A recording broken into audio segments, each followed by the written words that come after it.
Alors c'est la canicule littéralement à Nice ces jours derniers, donc raison de plus pour lire des comics au frais.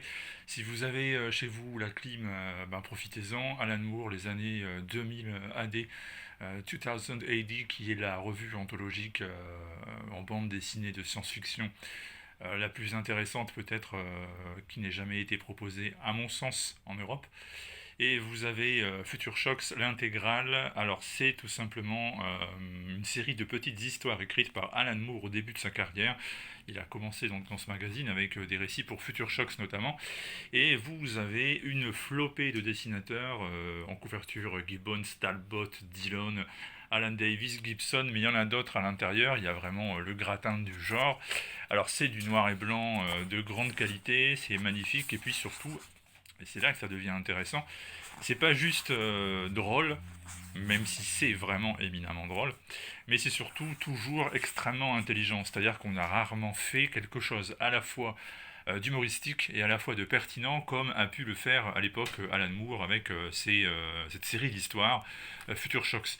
Alors généralement ça commence plus ou moins de la même manière, hein. Vous avez toujours une espèce de d'extraterrestre Targ, qui est celui qui va vous présenter l'aventure, une espèce de narrateur qui vous explique, qu'il va vous exposer un fait ou une anecdote, et on se lance dans un récit qui en général fait 6 7 pages. Vous en avez des plus brefs qui durent 2 ou 3 pages, et en général donc l'humour de Alan Moore fait mouche parce que c'est un commentaire social, c'est un commentaire politique, c'est une vision très personnelle de ce qu'est la science et de où va le genre humain, et c'est toujours, je répète, hilarant. Alors ça peut être parfois une critique acerbe du tourisme de masse, c'est très souvent des histoires temporelles où on se rend compte que l'humanité ne fait que répéter encore et encore les mêmes erreurs, et va clairement dans le mur pour des raisons qui sont des raisons propres au genre humain.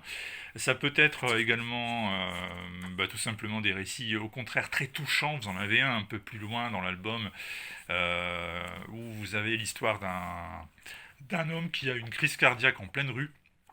Il s'effondre, et à partir du moment où il s'effondre, il va revivre toute son histoire à rebours. Vous allez donc, vous voyez ici Time Twisters, vous allez donc avoir cet individu qui va revivre toute sa vie, mais à l'envers, et évidemment, chaque étape importante de son existence prend un sens différent, puisque si jamais notre vie défile à l'endroit, eh bien, nous accompagnons les défunts dans leur dernière demeure, comme on dit, la descente du cercueil dans la tombe, dans la fosse. Et là, par contre, c'est le contraire. À chaque fois, il nous explique qu'on ressortait une boîte et qu'un nouveau personnage faisait son apparition dans sa vie. C'est extrêmement touchant, c'est magnifiquement écrit, et c'est vraiment un des récits les plus extraordinaires que j'ai eu l'occasion de lire de ce genre, Alan Moore ou pas d'ailleurs.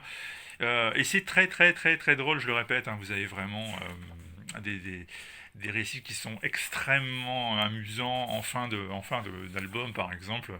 Vous allez faire la connaissance de Abelard Snaz, qui est un véritable génie. Il faut dire qu'il a un cerveau à 2 étages, alors ça aide beaucoup.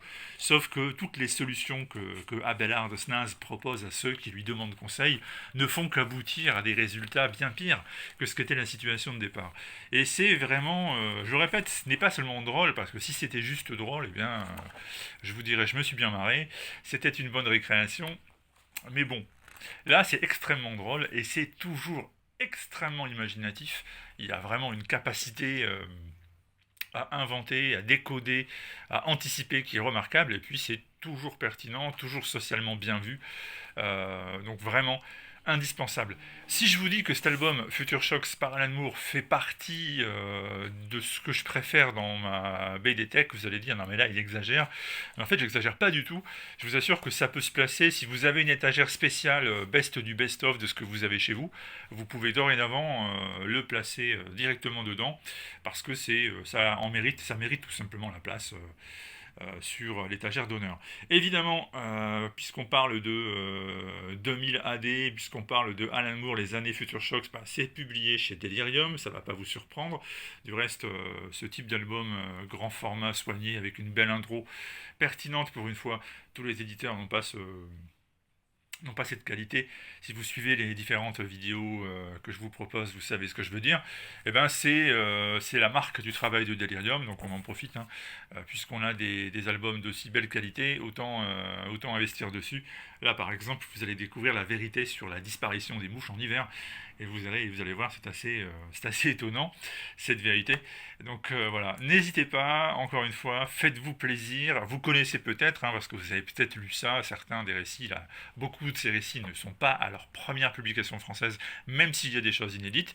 Si vous n'avez jamais lu ça, il faut absolument, et j'insiste sur le absolument, que vous récupériez et que vous alliez faire un tour chez Delirium, en tout cas chez votre marchand de bande dessinée, et vous ne le regretterez pas, au contraire, vous allez vous rendre compte que tout ce que je vous ai dit là est encore en dessous de la réalité. Alan Moore, les années 2000 AD, 2000 AD, peu importe si vous êtes VO, VF, l'important ça s'appelle Future Shocks, l'intégrale, et c'est absolument magnifique. Prochaine vidéo rapide à l'arrache comme on fait à chaque fois, ce sera dimanche, et ça parlera de quelque chose qui est quand même complètement différent de ça. A bientôt.